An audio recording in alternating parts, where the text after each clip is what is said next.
ذوالحجہ کا مہینہ شروع ہونے والا ہے اور اللہ تبارک و تعالی نے اس مبارک مہینے کو کئی حیثیتوں سے دوسرے مہینوں پر ایک ممتاز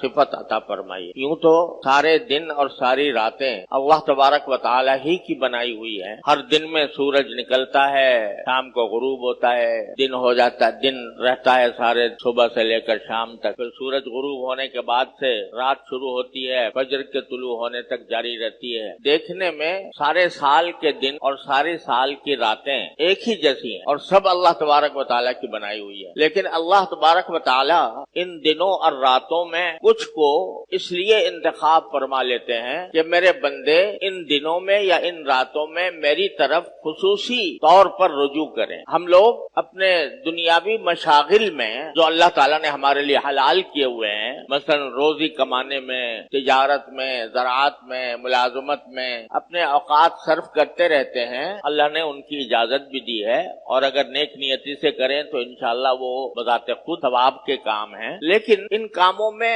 زیادہ سے زیادہ منہمک ہو کر اور زیادہ مشغول ہو کر بعض اوقات ہم اللہ جل جلالہ کی محبت، اللہ جل جلالہ کی طاعت، عبادت، براہ راست عبادت، اس کو فراموش کرنے لگے۔ اللہ تعالیٰ کی یاد، اس کا ذکر، اس کی تمنا، اس کی محبت، ان جذبات میں ان مشغولیتوں کی وجہ سے کمی آنے لگتی۔ تو اللہ تبارک و تعالیٰ ہمیں اس غفلت سے نکالنے کے لیے اور اپنی طرف بلانے کے لیے، متوجہ کرنے کے لیے، اپنے سے رجوع کرانے کے لیے کچھ دنوں اور راتوں کو کہہ دیتے ہیں کہ یہ میری ہیں، یہ دن میرے ہیں، یہ راتیں میری ہیں، یہ مہینہ میرا ہے، یہ عشرہ میرا ہے، اپنی طرف منسوب فرما دیتے۔ اب رمضان کا مہینہ دیکھیے، مثلا وہی دن ہے، وہی راتیں ہیں، وہی سورج نکلتا ہے، وہی غروب ہوتا ہے، لیکن اللہ تبارک و تعالیٰ نے فرمایا یہ میرا مہینہ ہے، اپنی طرف اس کی نسبت فرما دی تو اس کی شان کہیں سے کہیں پہنچ گئی، اس کی برکات کہیں سے کہیں پہنچ گئی۔ جیسے اللہ تبارک و تعالیٰ کعبہ شریف کو دیکھو، دیکھنے میں تو وہی پتھروں کی عمارت ہے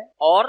عام گھروں کی طرح ہے، بلکہ عام گھروں میں پلاسٹر ہوتا ہے، اس پر پلاسٹر بھی نہیں ہے، عام گھروں میں روغن ہوتا ہے، اس پر روغن بھی نہیں ہے، لیکن اس گھر کو یہ کہہ دیا میرا گھر ہے، اپنی طرف اس کی نسبت قائم فرما دی تو اس کی شان، اس کا جلال، اس کا جمال، اس کی طرف انسانوں کی محبت اور ان کی طرف قلوب کا میلان ایسا زبردست ہے کہ جیسے مقناطیس لگا ہوا ہے ساری دنیا سے انسانوں کو۔ ایسے ہی اللہ تبارک و تعالی مختلف دنوں کو اور مختلف راتوں کو کچھ اپنی طرف منسوب فرما کر ان کو خصوصی فضیلت عطا فرما۔ تو اب جو یہ ذوالحجہ کا مہینہ آ رہا ہے، یہ بھی انہی مہینوں میں سے ہے یا انہی ایام میں سے ہے جن کو اللہ جل جلالہ نے اپنی طرف منسوب فرما کر اس کو خصوصی تقدس عطا فرما دیا اور اس کی خصوصی فضائل بیان فرمائے۔ کیوں؟ تاکہ ہم لوگ جو دنیاوی مشغلوں میں الجھے ہوئے ہیں، منہمک ہیں، وہ ذرا لوٹ کر تھوڑے عرصے کے لیے اللہ تبارک و تعالیٰ کے ذکر میں، اس کی یاد میں، اس کی محبت میں، اس کی طاعت میں اپنے آپ کو مشغول کریں۔ ایسا یہ ذوالحجہ کا اور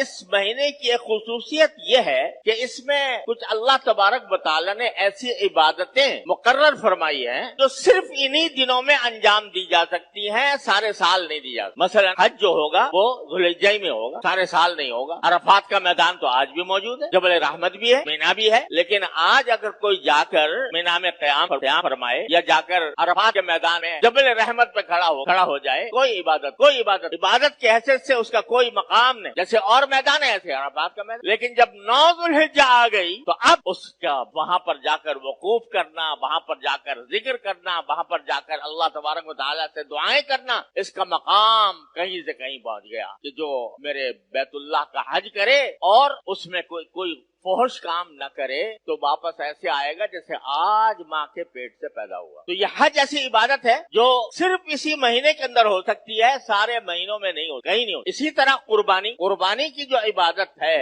وہ انہی 3 دنوں کے ساتھ خاص، 10 ذوالحجہ، 11، 12، بس ان 3 دنوں میں آپ جتنے بھی جانور قربان کریں گے اللہ تبارک و تعالیٰ کے لیے تو اس کے خون کے برابر گناہ معاف ہوں گے، اور ایک قربانی کا ثواب رسول کریم صلی اللہ علیہ وسلم فرماتے ہیں کہ ابھی خون